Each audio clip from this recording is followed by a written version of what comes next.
Hello, everyone. Welcome again to the 2024 Bionano Symposium.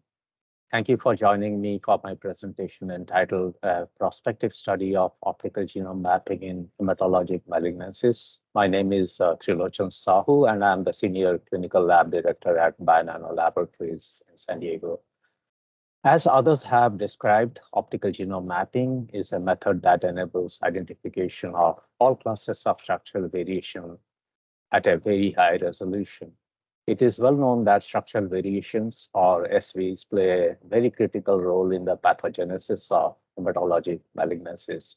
Current standard of care methods, including chromosome karyotyping and fluorescence in situ hybridization analysis, have well-known inherent limitations. This study describes a prospective analysis of cases with hematologic malignancies conducted at Bionano Laboratories with a cohort of samples from India.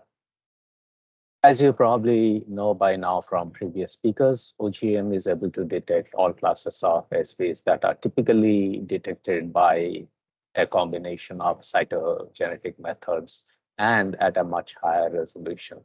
Additionally, OGM is proving to be highly complementary to short and long read sequencing, which can uniquely detect small variants like SNVs.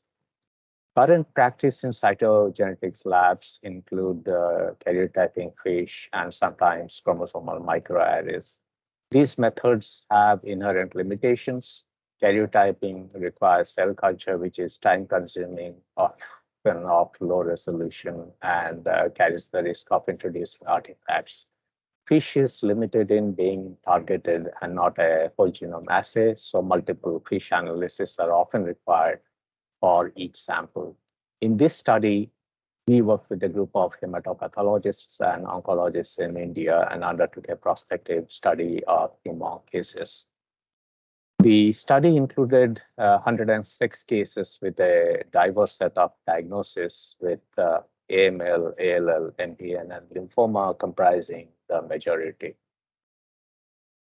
Cytogenetics was performed on only 71 or 67% of the cases and was positive in 60% of those. In contrast, OGM performed on all 106 cases was positive in a higher fraction of cases.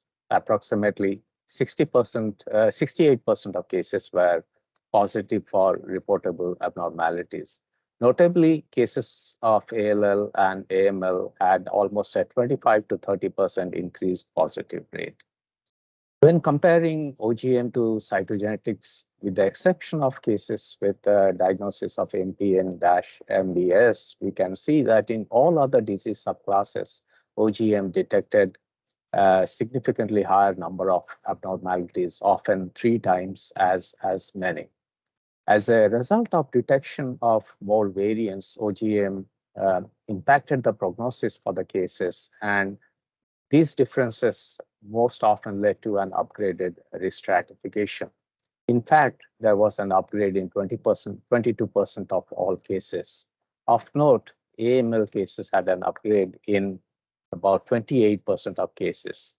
Many samples had no preliminary prognostic information from standard of care testing results by cytogenetics, partly due to either unavailability or karyotype failures. The higher sensitivity for detecting variants in this study could have led to the recommendations for changes in treatment and clinical management compared to standard testing in approximately 15% of cases. To provide a couple of examples to highlight the diagnostic value of OGM, I will present 2 case studies.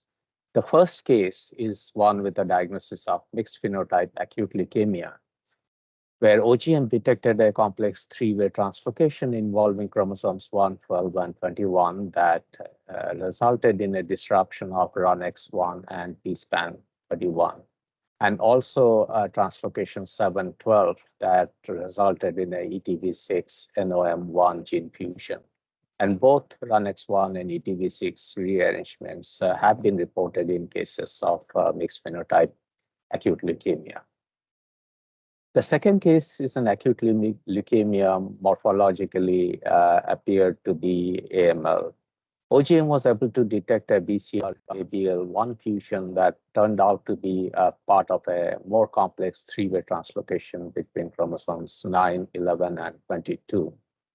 OGM also found a complex rearrangement between chromosome 7 and 5 with multiple rearrangements as well as copy number losses involving almost the entire chromosome 7 and multiple segments on chromosome 5.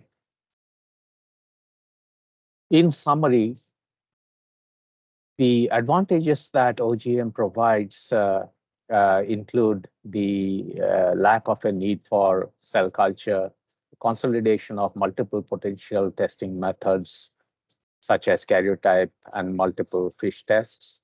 There's no ambiguity in SV calls while reliably identifying abnormalities such as marker chromosomes and chromosomes with additional material. Additionally, OGM provides a targeted and whole genome analysis in a single software solution as well as the analysis process. And OGM provides gene-level information for simple and complex translocations and other aberrations. To summarize the outcomes of this study, we see that the mean number of structural variants detected by OGM was significantly higher. OGM often led to a change in risk stratification in approximately 29% of patients, and most of these patients had an upgraded risk stratification. Additionally, in about 15% of cases, we believe would qualify for intensification of treatment. I would like to finally acknowledge the patients and their families for agreeing to participate in the study, the clinical team at Healthcare Global in Bengaluru, India, and the Bionano Laboratory and the clinical and scientific affairs team. Thank you for your attention.